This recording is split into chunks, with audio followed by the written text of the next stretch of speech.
Assalamualaikum warahmatullahi wabarakatuh. Halo pejuang Latsar, perkenalkan nama saya Ahmad Zulfianur. Saya peserta Latsar CPNS golongan 3 angkatan 3 tahun 2022, kelompok 3 BPSDMD Provinsi Kalimantan Selatan. Pada kesempatan kali ini saya akan mempresentasikan analisis isu efektivitas kinerja individu berdasar tupoksi saya, yaitu sebagai guru produktif multimedia di SMKN Negeri 1 Simpang 4 Kabupaten Banjar. Mari kita simak.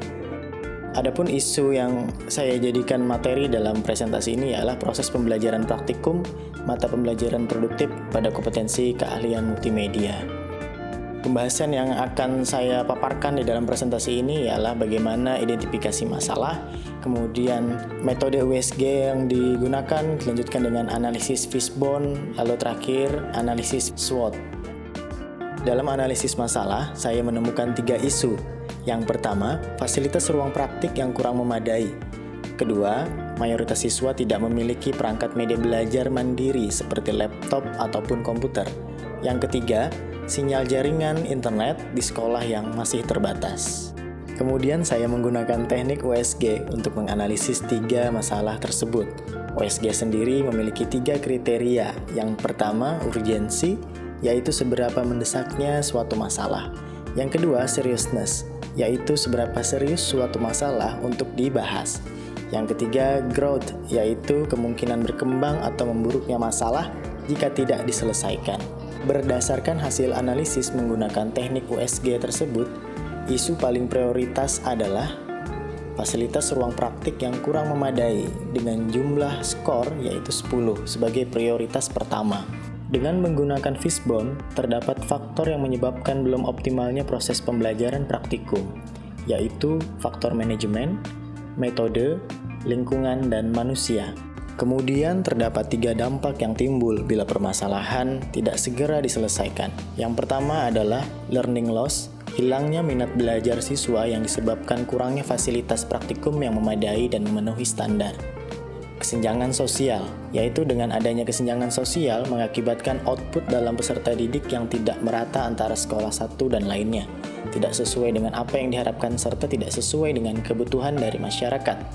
Yang ketiga, penurunan pencapaian belajar, yaitu target belajar yang tidak tercapai karena keterampilan anak-anak dalam kompetensi keahlian kurang terasah. Berikut adalah tabel pemecahan masalah menggunakan analisis SWOT. Yang pertama adalah strength atau kekuatan, meliputi support system yang baik dari pemerintah dalam memenuhi kebutuhan fasilitas belajar, keinginan kuat untuk bisa bersaing dengan sekolah yang ada di kota, semangat para guru untuk mencerdaskan anak bangsa. Berikutnya weakness atau kelemahan, meliputi fasilitas ruang praktik yang kurang memadai.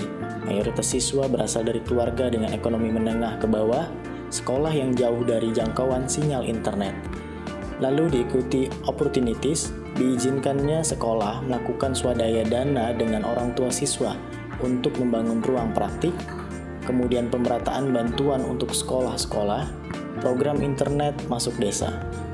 Terakhir ada third, yaitu ancaman, meliputi learning loss, kemudian kesenjangan sosial, lalu yang terakhir penurunan capaian belajar. Pada bagian akhir ini disajikan tabel alternatif penyelesaian masalah.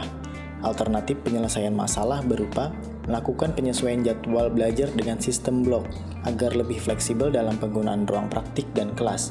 Dengan tahapan penyelesaian, pertama memprioritaskan model pembelajaran pada sistem PBL atau Project Based Learning, kemudian pembagian jadwal praktikum oleh laporan atau teknisi. Hasil yang diharapkan adalah proses pembelajaran khususnya dalam praktikum menjadi lebih efisien dan merata untuk setiap kelas.